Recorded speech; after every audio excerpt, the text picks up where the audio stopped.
الأجساد والروح. Assalamualaikum warahmatullahi wabarakatuh.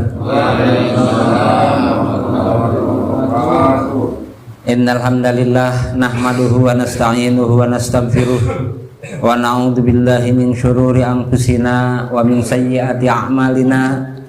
May yahdihillahu fala mudhillalah wa may yudlil fala hadiyalah. Allahumma shalli wa sallim ala sayidina Muhammadin wa ala alihi wa sahbihi ajmain. Subhanaka la ilma lana illa ma 'allamtana innaka antal alimul hakim. Amma ba'du. Hadratul mukarramin, para asatid, wabil khusus yang sama-sama kita hormati dan kita muliakan, Al-Ustadz Bapak Nur Halim, Al-Ustadz Bapak Wardan, serta para asatid lain yang sama-sama kita hormati, dan yang sama-sama kita hormati pengurus Masjid Al-Kausar, Bapak Haji Basri, Bapak Haji Sabarudin, serta segenap pengurus lainnya yang sama-sama kita hormati dan kita muliakan. Begitupun Bapak RT kita, Bapak Yanto, dan yang sama-sama kita hormati Bapak Haji Hamzah selaku perwakilan dari Masjid Darul Ikhwan. Begitupun Bapak Guru, Bapak Haji Uci, dan yang lainnya yang sama-sama kita hormati dan kita muliakan. Para hadirin, para hujat jemaah Masjid Al-Kausar yang dirahmati Allah Subhanahu wa taala. Pada pertemuan yang lalu kita membahas persoalan mengenai apa itu dunia. Dunia adalah sesuatu yang sangat dibenci oleh Allah Subhanahu wa taala, di mana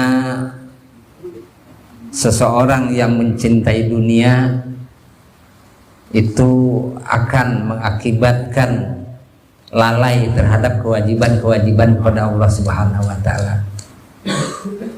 Maka kita lanjutkan kajian kita. Bismillahirrahmanirrahim. Wal muradu bid dunya mazada 'alal hajati syar'iyyati. Yang dimaksud dengan dunia adalah sesuatu yang melebihi dari kebutuhan menurut hukum syara. Jadi sesuatu yang melebihi, yang berlebih-lebihan dari kebutuhan menurut hukum syara itu disebut dengan dunia. Jadi kita memiliki harta, memiliki kekayaan cukup untuk memenuhi kebutuhan hidup diri sendiri, keluarga kita, dan termasuk dalam rangka beribadah pada Allah Subhanahu wa taala.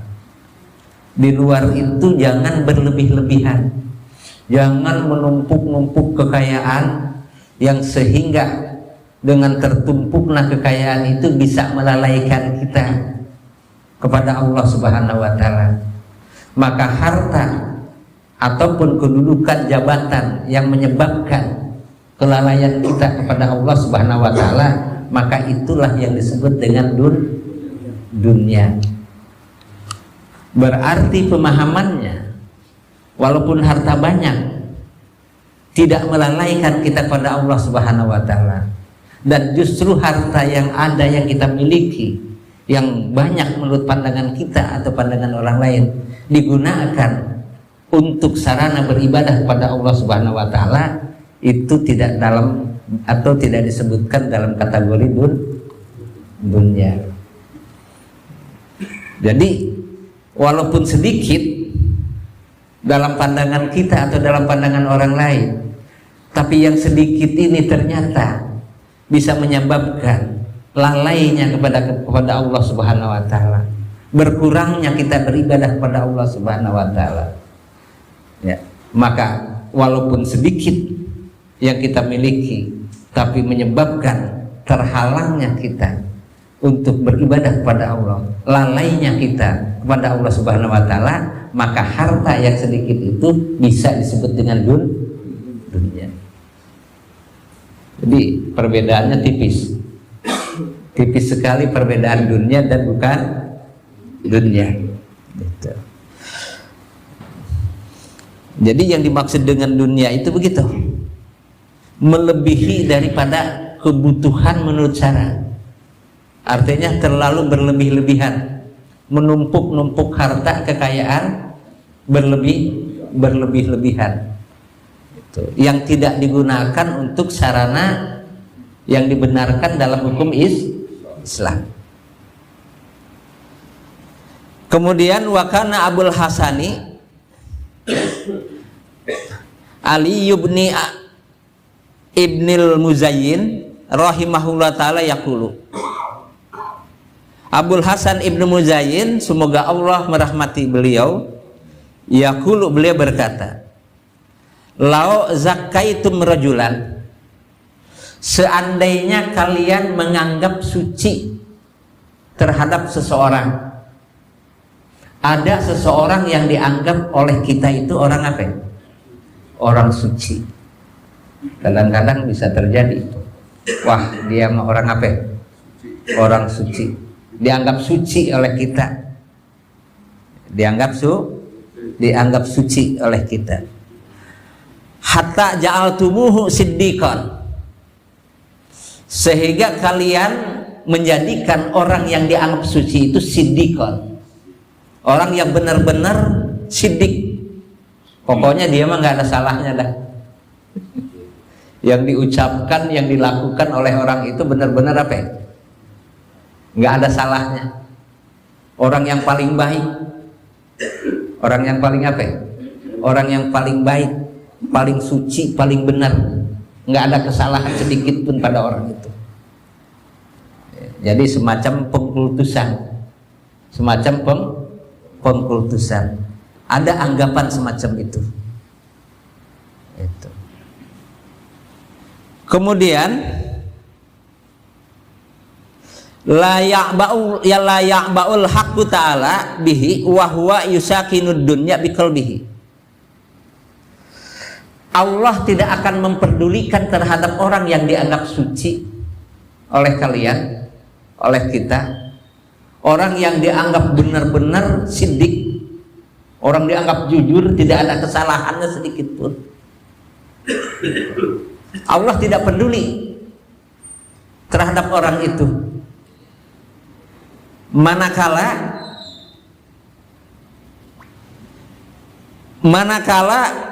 yaitu wahwa yusakinud dunya fi qalbihi, manakala dunia itu bersemayam di dalam hatinya, di dalam hati orang yang dianggap apa ya? Dianggap suci, orang dianggap benar, kagak ada salahnya, tapi hatinya dipengaruhi oleh dunia. Hatinya dipengaruhi oleh dunia orang tersebut, ya kan? Allah tidak peduli apapun pandangan kalian, apapun pandangan orang banyak terhadap orang yang dianggap suci, orang yang dianggap benar-benar tidak ada salahnya. Kalau di dalam hatinya bersemayam dunia, bersemayam apa ya? Dunia. Jadi dunia mempengaruhi hatinya. Ingat terus terhadap apa ya? Dunia, terhadap kekayaannya, terhadap jabatannya yang dia apa ya? Yang dia lakukan. Orang yang semacam itu, kata Allah, Allah tidak memandang. Tidak Allah akan pandang. Waalaikumsalam warahmatullahi wabarakatuh. Silakan duduk Pak Haji. Tidak peduli anggapan orang, tidak peduli penilaian orang. Manakala seseorang yang dianggap baik, seseorang yang dianggap suci, tapi hatinya masih dipengaruhi oleh dunia. Dipengaruhi oleh apa ya? Dunia. Sebagai contoh, orang dianggap baik, dianggap pinter, dianggap suci, ya kan? Ketika berkomandang apa ya? Azan, ya kan? Dia masih tetap terlena dengan obrolannya, terlena dengan apa yang dia lakukan. Tidak bersegera dia kemana? Ke masjid. Ya. Orang yang dianggap suci oleh orang-orang, kalau sifatnya seperti itu, ya kan, Allah tidak peduli dia. Artinya dalam pandangan Allah tetap dia bukan orang yang dianggap baik. Kalau hatinya masih dikendalikan oleh keduniawian, dikendalikan oleh harta, kedudukan dan sebagainya. Hatinya masih dipengaruhi oleh sifatnya keduniaan, maka orang tersebut tidak dianggap baik dalam pandangan Allah Subhanahu wa taala, sekalipun orang itu dianggap baik dalam pandangan manusia. Jadi tolok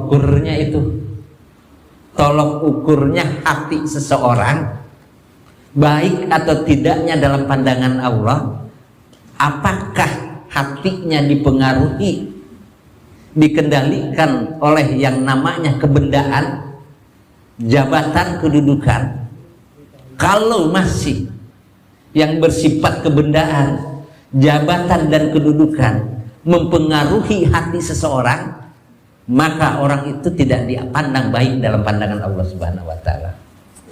Mudah-mudahan harta kekayaan kita yang kita miliki, sekecil apapun, sebanyak apapun, tidak mempengaruhi hati dan jiwa kita, tidak menyebabkan penghalang kita dalam rangka beribadah kepada Allah Subhanahu wa taala. Insya Allah sebanyak apapun harta yang kita miliki, setinggi apapun jabatan yang kita duduki, kalau hati kita tidak dipengaruhi oleh semuanya itu, ya kan, maka harta dan jabatan itu bukan merupakan dunia, bukan merupakan dunia. Ya. Jadi jabatan dalam rangka mendorong kita, mendorong masyarakat dan umat lain untuk lebih mendekatkan diri kepada Allah. Harta yang kita miliki justru lebih mendekatkan diri kepada Allah Subhanahu wa taala, maka harta itu tidak disebut dengan dunia. Punya mobil tapi untuk beribadah, punya motor dalam rangka sarana untuk beribadah, punya harta dalam rangka untuk memberikan kebaikan kepada orang lain, membantu orang lain, punya harta untuk sarana keagamaan, sarana untuk bermanfaat bagi agama dan umat manusia, maka harta yang semacam itu bukan apa? Bukan dunia. Silakan tadi. Bukan apa? Bukan dunia. Hartanya sedikit, maaf, ya kan? Punya motor, udah tua. Bahasa kita apa? Sudah odong-odong. Ya kan? Punya mobil, odong-odong. Tapi ternyata mobil atau kendaraan yang kita miliki menyebabkan dia menjadi penghalang bagi kita untuk beribadah kepada Allah, menjadi penghalang kita untuk mendekatkan diri kepada Allah, maka kendaraan yang odong-odong itu disebut dengan dunia. Sebut dengan apa? Dunia. Jadi punya harta kekayaan yang banyak dalam rangka untuk bisa melakukan kebaikan, dalam rangka untuk mendorong, mendekatkan diri kepada Allah Subhanahu wa taala, memberikan manfaat terhadap orang banyak, itu tidak disebut dengan dunia. Paham nih? Perbedaannya sedikit tipis. Mudah-mudahan nih harta yang dimiliki oleh kita justru menjadi pendorong, menjadi penyemangat kita untuk lebih mendekatkan diri kepada Allah Subhanahu wa taala, menjadi penyebab untuk bersemangat dalam rangka beribadah kepada Allah, dalam rangka melakukan kebaikan-kebaikan, dalam rangka memberikan manfaat terhadap umat manusia lainnya. Sebagaimana hadis Rasul, khairun nas anfa'uhum linnas. Orang yang paling baik, orang yang terbaik adalah orang yang bisa memberikan manfaat kepada orang lain. Punya harta, dia bisa memberikan manfaat dengan hartanya. Punya tenaga, dia bisa memberikan manfaat dengan tenaganya. Punya ilmu, punya ide, punya pemikiran, ide, ilmu, dan pemikiran itu disalurkan untuk kemanfaatan bagi orang lain, maka itulah orang yang paling baik dalam pandangan Allah Subhanahu wa Ta'ala. Jadi kita jangan merasa begini, saya mah nggak punya ilmu, ya kan? Apa yang mau saya sumbangkan? Saya mah nggak punya harta, apa yang mau saya berikan dan sedekahkan? Jangan berpikir semacam itu. Apa yang bisa kita lakukan untuk kebaikan, lakukan. Punya tenaga, tenaga. Punya tenaga, tenaga. Termasuk memfasilitasi sarana-sarana pengajian orang-orang yang terlibat, baik hartanya, tenaganya, pemikirannya, dalam rangka sarana untuk pengembangan taklim supaya orang lebih apa?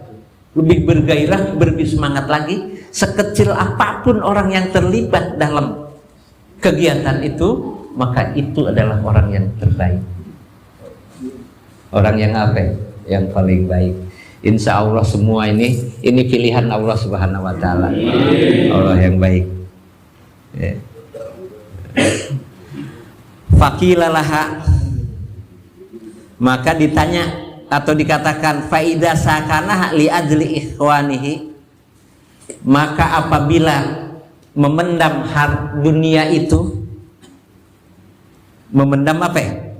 Dunia itu li ajli ikhwanihi wa iyalihi, dalam rangka untuk memberi nafkah pada saudaranya, wa iyalihi dan keluarganya, wa ghairihim dan yang lainnya, minal mulazimi liyun fikuha alaihim, yang merupakan keharusan memberikan nafkah kepada mereka. Jadi ada pertanyaan, punya harta, punya kekayaan, tapi dalam rangka memberikan nafkah untuk keluarga, untuk saudaranya, untuk tetangga orang lain yang membutuhkan, termasuk sarana-sarana agama gitu. Bagaimana kalau yang semacam itu? Punya harta banyak, tapi penyalurannya dalam rangka memenuhi kebutuhan keluarga, saudaranya, dan kebutuhan-kebutuhan lain. Apa itu juga disebut dengan dunia? Ini pertanyaan seseorang kepada seorang ulama. Maka ulama tersebut berkata, da'auna min hadhil zilqati, hendaklah kita meninggalkan sesuatu yang bisa menggelincirkan, yang menyebabkan harta kekayaan yang kita miliki sebagai penyebab menggelincirkan kita, walaupun tujuannya dalam rangka memberikan nafkah terhadap keluarga kita, terhadap saudara kita.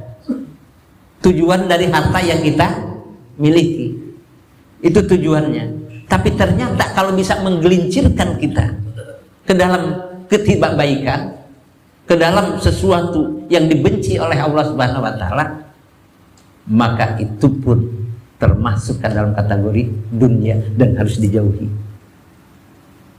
Ya. Kita nyari harta, nyari duit, ya kan? Berangkat gelap, pulang gelap. Ada yang begitu kan? Ya.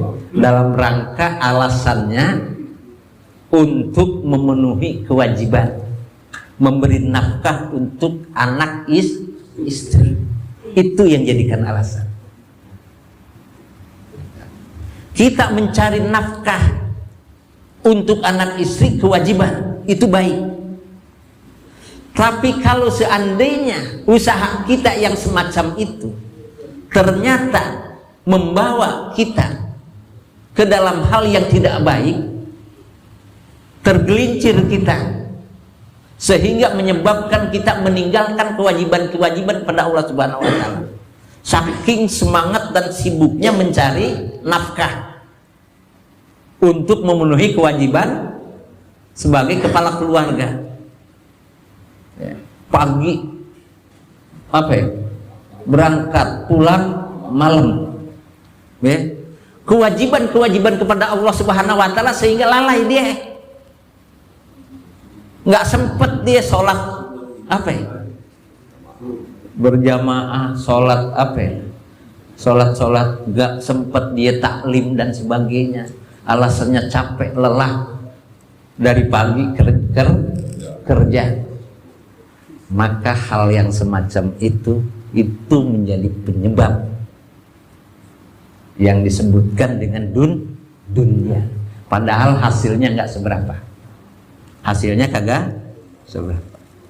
Mudah-mudahan Allah jauhkan dari kita semuanya. Ya. Jadi persoalan harta banyak maupun sedikit dikatakan dunia itu tidak menjadikan ukuran. Tidak menjadikan ukuran. Yang menjadi ukuran itu hati kita. Yang menjadikan ukuran hati kita. Ya, dan depan. Hati kita yang menjadikan ukuran. Apakah harta, kekayaan, jabatan, kedudukan yang kita miliki itu dikatakan dunia atau bukan? Itu yang mengukur itu adalah hati kita.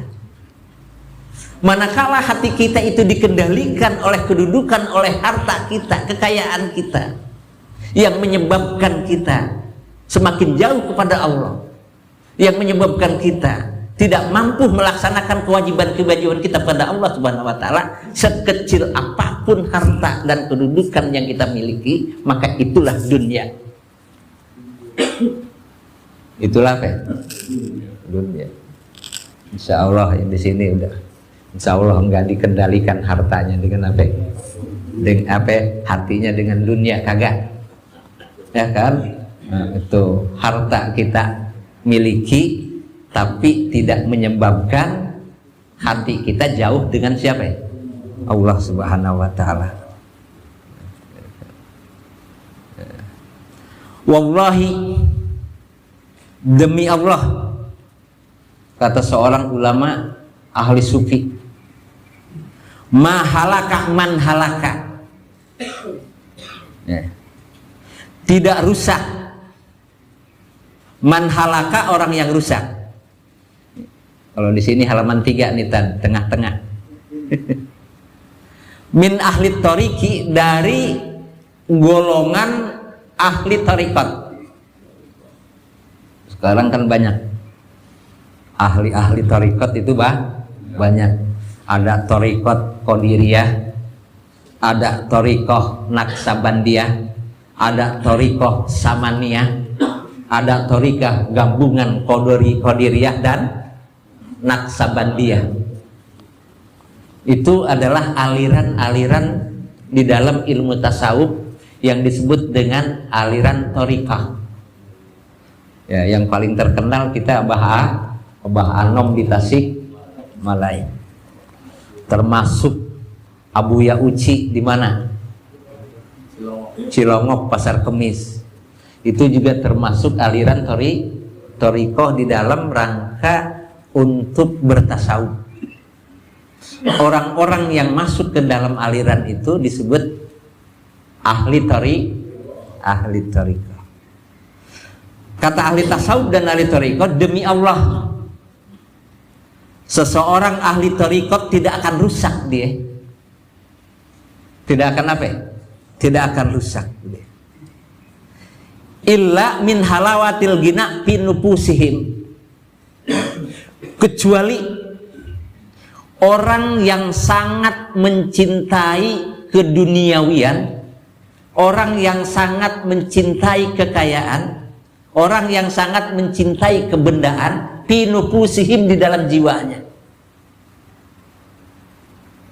Kalau ada ahli thariqat semacam itu, kalau ada orang yang masuk ke dalam aliran thariqat, yang di dalam jiwanya itu sangat cinta terhadap keduniaan. Jadi makanya ada yang datang ke Suralaya jauh-jauh dari mana? Dari Jakarta, dari mana-mana. Tujuannya nggak ada lain, supaya jabatannya naik. Tujuannya tiada lain, supaya usahanya maju, supaya dagangnya maju. Zikir dia di sono, zikir. Bangun malam. Bener kagak? Banyak. Kalau seperti itu yang ada di dalam hatinya, di dalam apa? Di dalam hatinya, maka rusaklah dia. Walaupun ngaku-ngaku sebagai ahli thariqat dia, tapi kalau di dalam hatinya, di dalam apa? Hatinya sangat mencintai terhadap jabatan, kedudukan, harta, keduniawian, ya kan, kebendaan dan sebagainya, maka walaupun dia ngomongnya ahli thariqat, walaupun dia zikirnya luar biasa, zikirnya apa? Luar biasa, satu hari sekian ribu. Tapi kalau hati itu dia dikendalikan oleh dunia, hatinya sangat cinta sama dunia dan kedudukan, maka rusaklah dia. Rusak. Apalagi yang bukan ahli thariqat. Tapi tidak menjadi ukuran ahli thariqat ataupun bukan. Walaupun bukan ahli thariqat kita, tapi kita mampu, ya kan, untuk menguasai hati kita. Jangan sampai hati kita dikendalikan oleh yang bersifat keduniawian, maka orang tersebut adalah termasuk orang yang dianggap baik oleh Allah Subhanahu wa Ta'ala. Apalagi kalau disertai dengan masuk ke dalam ketorikohan. Yang tidak masuk ke dalam ketorikohan, tapi memang hatinya apa? Baik, tidak dikendalikan oleh keduniawian, ya kan? Maka orang tersebut baik dalam pandangan Allah Subhanahu wa Ta'ala.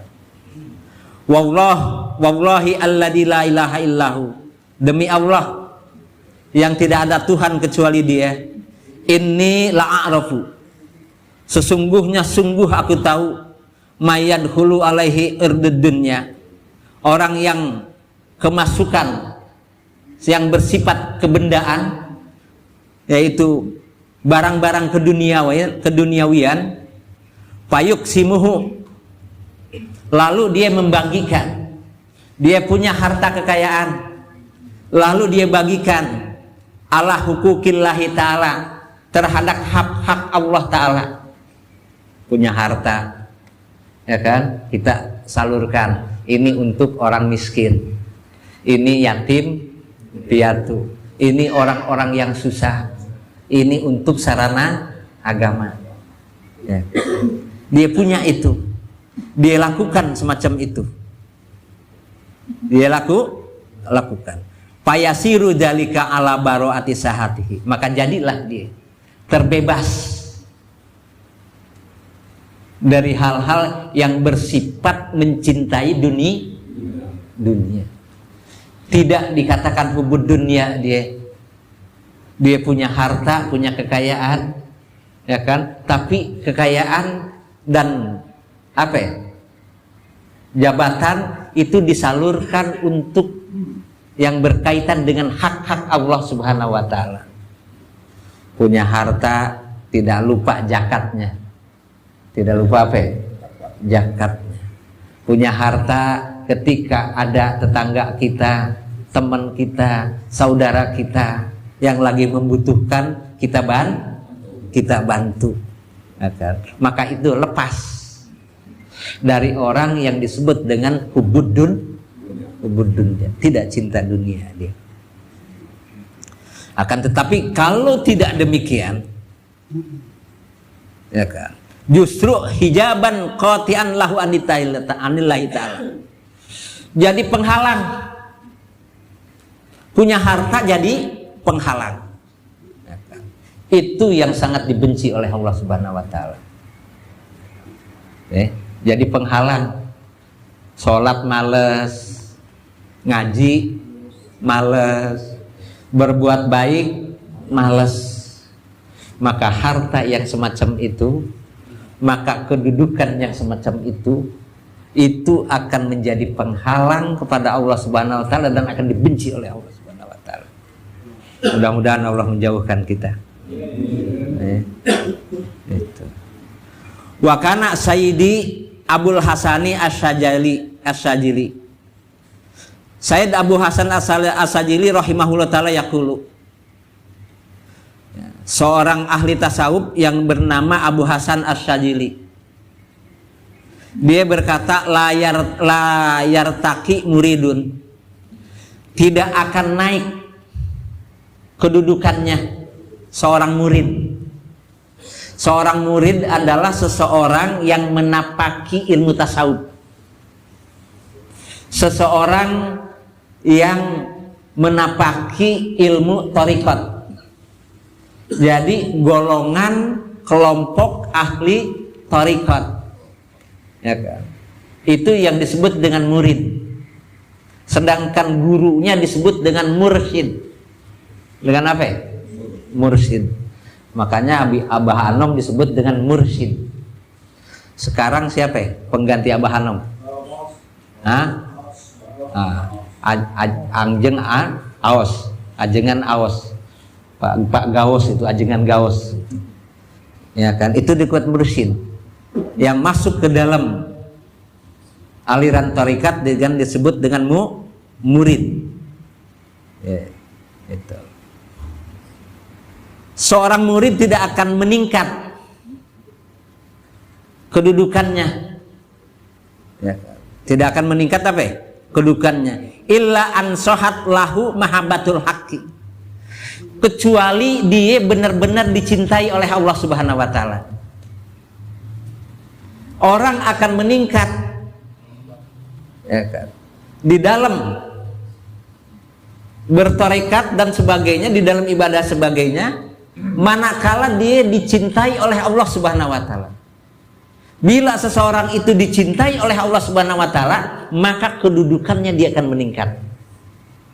Makomnya di dalam bertasawuf akan meningkat. Ya. Tandanya apa? Wala yuhibbuhul haqqu ta'ala. Allah tidak akan mencintai orang tersebut. Allah tidak akan mencintai. Ingat tadi bahwa orang akan menapaki suatu tingkat kedudukan, makom, fase yang lebih tinggi, yang lebih baik lagi, manakala orang itu sangat dicintai oleh siapa? Jadi kalau orang itu dicintai oleh Allah Subhanahu wa taala, maka tasenya, makomnya, kedudukannya itu akan meningkat. Akan apa ya? Akan meningkat. Tapi ingat, seseorang tidak akan Allah cintai. Tidak akan Allah cintai. Gitu. Hatta yabghudad dunya wa ahlaha. Sebelum dia itu membenci keduniawian dan orang-orang yang cinta dunia.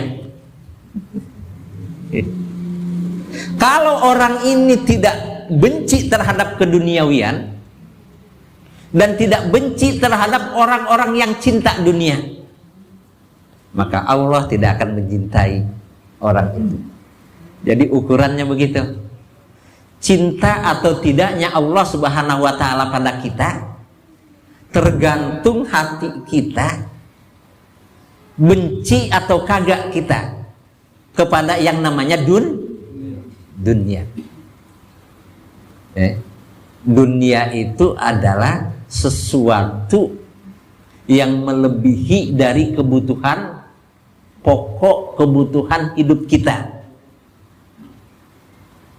Contoh, kita di dalam memberikan nafkah dan kebutuhan-kebutuhan lain dalam 1 bulan seumpama 10 juta sudah cukup. 10 juta atau 5 juta udah apa? Udah cukup untuk beribadah, untuk kebutuhan apa? Keluarga dan sebagainya cukup. Justru ini numpuk-numpuk, tidak cukup, tidak puas dengan yang 5 atau 10, tidak, terus dia cari sampai ada kewajiban-kewajiban yang kita lalaikan. Tuh, kelebihan dari itu disebut dengan dunia. Disebut dengan apa? Dengan dunia. Ukurannya Allah cinta atau tidaknya kepada kita tergantung kita cinta atau tidaknya terhadap dunia. Itu yang jadi patokannya. Semakin kita cinta kepada dunia, maka semakin benci Allah Subhanahu wa taala sama kita. Semakin kita menjauhi dunia, ya kan, tidak dikendalikan oleh dunia. Tidak dikendalikan oleh apa? Dunia. Ya kan? Dunia hanya sekedar untuk kebutuhan hidup doang. Untuk mendorong, memberikan semangat dalam rangka beribadah kepada Allah Subhanahu wa taala. Dalam rangka itu, maka Allah akan mencintai siapa? Kita semuanya. Akan mencintai kita semuanya. Jadi tergantung itu. Oleh karena itu, wa yazhidu fi naimid daraini, maka berjuhudlah di dalam 2 kenikmatan, 2 negeri, yaitu negeri dunia dan negeri akhirat. Di dunia kita harus juhud, dan untuk akhirat juga harus juhud. Apa yang dimaksud dengan juhud? Juhud adalah meninggalkan yang bersifat kebendaan, yang bersifat keduniawian. Itu yang disebut dengan juhud. Semua ditinggalkan.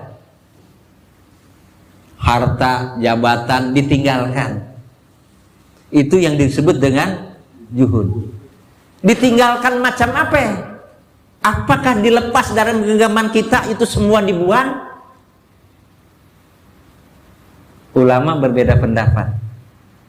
Ada yang berpendapat iya, kekayaan yang kita miliki lepas, jangan numpuk-numpuk apa? Harta. Itu yang dimaksud dengan juhud. Tetapi ulama lain, yang dimaksud dengan juhud yaitu hati tidak dikendalikan dengan dunia. Punya harta banyak, ruko aja sampai 20 HP, 20 pintu, rumah lumayan gede, mobil banyak, tapi hati tidak dikendalikan oleh apa? Oleh dunia. Harta itu tidak menjadikan penghalang bagi kita untuk beribadah kepada Allah. Harta itu tidak menjadikan penghalang untuk berbaik kepada Allah Subhanahu wa taala. Maka orang tersebut dikatakan zuhud. Katakan apa? Zuhud. Jadi zuhud dunia, meninggalkan yang bersifat kebendaan, jangan nempel ada di dalam hati, dilepas itu semua. Jangan nempel di dalam pikiran, dilepas itu semua. Pikiran tidak dipengaruhi oleh itu semua. Itu yang dimaksud dengan juhud. Sedangkan juhud kenikmatan akhirat, juhud akhirat, semua perkara amalan yang bisa menghantarkan kita untuk meraih ridho Allah, untuk meraih kenikmatan yang Allah akan berikan nanti di akhirat, kita gunakan itu semua. Pikiran kita, hati kita, badan kita gunakan itu untuk semua, itu yang dimaksud dengan zuhud akhirat.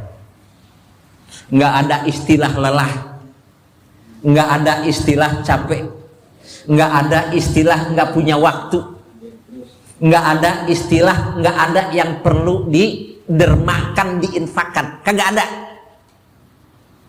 Nggak ada istilah begitu di dalam pikiran dan hatinya. Pokoknya apa yang dia miliki, dia punya harta dengan hartanya, dia dengan punya ilmu dengan ilmunya, punya tenaga dengan tenaganya, bisa berinfak semacam itu. Orang yang semacam itu disebut dengan zuhud akhirat. Paham? Mudah-mudahan ya kan kita bisa berzuhud kepada Allah Subhanahu wa taala. Zuhud di dalam keduniaan dan zuhud di dalam keakhiratan. Sekali lagi, zuhud di dalam keduniaan, hati kita, pikiran kita tidak dikendalikan oleh yang bernama dunia. Sedangkan zuhud akhirat, hati kita, pikiran kita, tenaga kita digunakan dengan maksimal untuk meraih kebahagiaan akhirat. Jelas? Wallahu a'lam. Subhanakallahumma wa bihamdika asyhadu an la ilaha illa anta astaghfiruka wa atubu ilaik. Silahkan tanya jawab.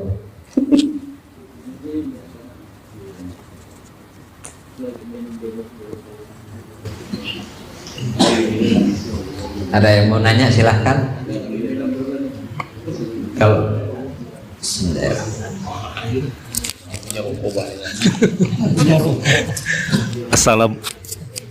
Assalamualaikum warahmatullahi wabarakatuh. Waalaikumsalam warahmatullahi wabarakatuh. Pak Ustadz, saya mau tanya tanda-tanda orang yang cinta dunia itu gimana Pak Ustadz? Terima Tanda kasih. orang yang cinta dunia, yang hubud dunia. Cinta yang hubud dunia, ya kan? Dia tandanya melalaikan kewajiban-kewajiban pada Allah Subhanahu wa taala. Itu tanda. Jadi orang yang lalai di dalam melaksanakan kewajiban-kewajiban kepada Allah Subhanahu wa taala, ya kan? Itu tanda orang yang cinta dunia, yang hubud dunia. Dan yang hubud dunia itu akan menimbulkan sifat-sifat yang di dalam hati, yaitu sifat yang madmumah, sifat-sifat tercela. Orang yang hubud dunia, jadi bukan hanya dia meninggalkan, melalaikan kewajiban-kewajiban kepada Allah Subhanahu wa taala. Azan berkumandang, Allahu Akbar, masih lama ini dah. Ya. Baru koma. Iya. Ente duluan aja, nanti saya belakangan. Hah? Ada yang begitu kan? Itu tanda itu. Tanda dia hubud dunia, dia terlena dengan hal-hal yang bersifat keduniawian. Orang yang hubud dunia akan menimbulkan sifat-sifat jiwa yang akan tercela. Yang akan tercela. Satu, akan menimbulkan sifat sombong, sifat takabur, sum'ah, riya, hasud akan timbul. Coba aja, orang yang cinta dunia, ketika Allah berikan kekayaan lebih baik, lebih banyak dari orang lain, nggak ada lagi yang paling kaya aku doang di sini. Ente baru berapa?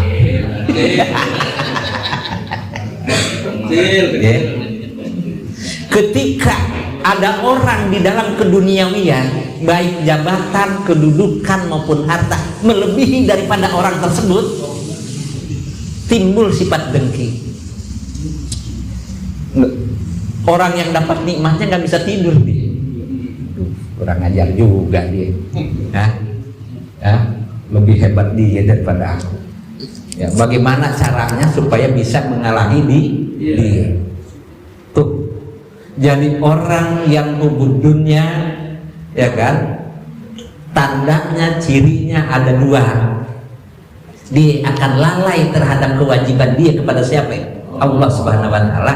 Yang kedua akan menimbulkan sifat-sifat di dalam jiwanya, sifat yang tercela.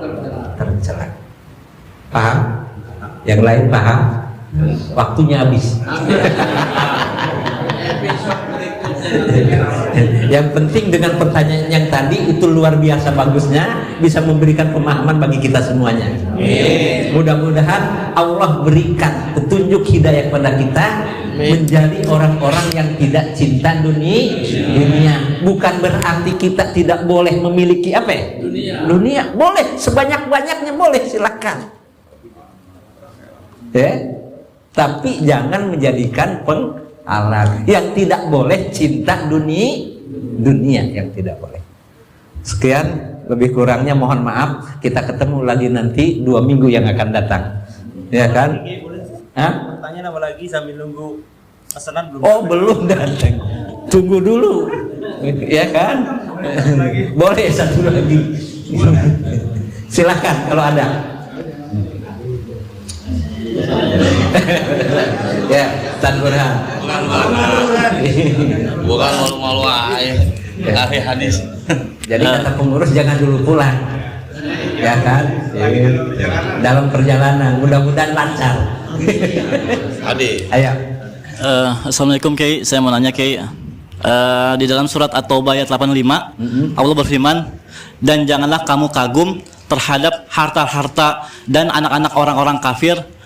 Nah itu apakah kalau kita kadang-kadang kita kagum nih sama orang-orang kafir nih, kita kagum sama harta mereka banyak banget, anak-anak mereka bagus banget. Nah kenapa nih Allah suruh kita jangan kagum dengan harta dan anak-anak mereka gitu Kiai? Jangan membanggakan harta orang kafir.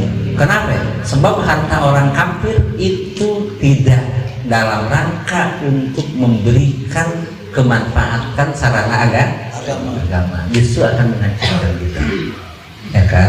Oleh karena itu, ya kan, kita jangan silau dengan harta kekayaan mereka. Kenapa? Kata Allah di dalam ayat lain, wa mal hayatus dunya illa mataul ghurur, bahwa kehidupan dunia hanya bersifat menipu, permainan, laun walain, hanya sekedar permainan. Menurut kita, aduh kayaknya nih kalau punya duit 100 juta, senangnya bukan main kayaknya. Iya kan? Kalau punya apartemen kayak itu aja tuh, ya kan? Kayak orang itu kita kalau punya apartemen, kayaknya bahagia bukan main. Allah kasih apartemen, nggak bisa tidur, tidurnya susah.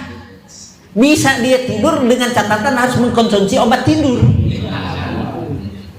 Padahal tempatnya apa ya? Mewah, tinggi mewah, nggak bisa tidur. Tapi orang rumahnya kadang-kadang kagak punya, di emperan, ya kan? Tidur di apa ya? Di bangku tuh, di kardus, pulas dia. Bener? Berarti wamal hayatud dunya illa mataul ghurur. Kehidupan dunia itu hanya permainan belaka, hanya apa ya? Sesuatu yang menipu. Jadi jangan silau lah kita. Yang penting bagaimana kita yang kita miliki, ya kan? Kita bersyukur kepada Allah Subhanahu wa taala. Kita harus berqanaah, merasa cukup pemberian Allah berapapun nilainya. Itu maksudnya. Jadi tidak menjadi ukuran kekayaan orang kafir bisa menjadikan bahagia dia. Bisa menjadi bahagia. Bahagia itu bukan terletak pada kekayaannya. Bahagia itu terletak dalam hati. Sebagai muslim, ya kan? Itu hati yang harus diperbaiki. Sebagai muslim, bagaimana cara memandang dunia? Itu yang penting. Cara memandang dunia. Paham? Udah. Hadis Quran sekarang hadis. Sambil nungguin makanan. Lagi-lagi dalam surat At-Taubah ya. Di dalam surat At-Taubah Allah berfirman, dan di antara manusia ada yang berjanji kepada Allah, jika Allah memberikan kekayaan kepadanya, maka niscaya dia akan sedekah. Namun setelah Allah memberikan sebagian karunia-Nya berupa kekayaan, dia jadi lupa dan kikir. Nah, kadang ada kayak kita nih, jika kita kaya, mungkin kita jadi bisa sedekah. Tapi setelah kita kaya, kita jadi lupa diri. Nah, ini apakah kita gitu Kiai gitu? Jadi ujian Allah itu bukan miskin doang. Ya, kadang-kadang kita ketika Allah kasih susah, aduh benar-benar Allah muji kita luar biasa, ya kan? Ngeluh kita ketika diberikan susah, gitu kan? Ternyata ujian itu Allah berikan sama kita bukan susah, bukan miskin doang, tapi kesenangan, ya kan? Harta yang banyak itu juga ujian. Itu juga ujian. Kata Sa'labah itu, Korun, iya kan? Sa'labah itu rajinnya luar biasa sholat berjamaahnya. Sukses dia. Sa'labah, ya kan? Rajin luar biasa, sukses dia, rajin, ya kan? Tapi ketinggalan mulu. Berjamaahnya ketinggalan mulu, belakangan mulu, tapi rajin ke masjidnya. Ditanya, kenapa Sa'labah? Ya Rasulullah, bagaimana saya nggak ketinggalan? Baju yang saya pakai, kain yang saya pakai, itu dipakai istri saya dulu. Setelah istri saya selesai, baru saya apa? Ke masjid saya pakai. Kita gitu kagak? Wah, agak banyak kita mau di mana? Di lemari. Jadi nunggu istri dulu. Jadi bagaimana saya akan ikut berjamaah bersama engkau ya Rasulullah? Pakaian yang saya miliki harus bergantian dengan istri saya. Itu saking apanya tuh? Saking apa? Miskinnya, saking susahnya. Di Tanjung Duren nggak ada yang begitu. Ya kan? Memohon kepada Rasulullah supaya didoakan supaya jadi orang kaya. Ya kan? Kata Rasul, jangan. Jangan. Nanti kamu bisa kalau kaya jadi lupa pada siapa ya? Allah. Enggak. Insya Allah saya akan lebih giat lagi. Itu. Terus karena sering tiap ketemu dengan Rasul dia minta, akhirnya Rasul memohon kepada Allah Subhanahu wa taala supaya Sa'labah jadikan orang kaya. Pas begitu kaya, sholatnya mulai ketinggalan jauh waktunya. Tidak awal waktu atau tidak, ya kan, bersama dengan jamaah yang lainnya. Lama-lama sholat wajib juga ditinggal karena sibuk merawat kambing yang tambah apa ya? Tambah banyak. Ya kan? Lama-lama sholat Jumatnya juga kagak. Tuh. Jadi di dalam ayat itu menunjukkan bahwa kekayaan, ya kan, bukan hanya sekedar karunia Allah. Bukan hanya sekedar karunia Allah. Kita kadang beranggapan ketika diberikan ini oleh Allah, sukses, goal di dalam bisnis ini, jadi makelar ini goal. Aduh, Allah cinta kita kayaknya. Allah, kita disayang siapa ya? Allah. Padahal ujian itu. Kita sedang di apa? Diuji. Apakah dia berkurang? Yang dulunya ketika belum punya dia rajin, ngajinya rajin, ya kan, sholat tahajudnya rajin, ya kan, itu sholat berjamaah rajin. Ketika dikasih, apa mulai kendor atau enggak? Kalau mulai kendor berarti itu adalah musibah bagi dia. Paham? Ya. Jadi kita berpandangan dalam ayat itu begitu. Jadi ujian bukan hanya kesenangan, bukan hanya ketidaksenangan, tapi kesenangan pun termasuk ujian. Sekian, wabillahi taufiq hidayah. Assalamualaikum warahmatullahi wabarakatuh. Waalaikumsalam warahmatullahi wabarakatuh.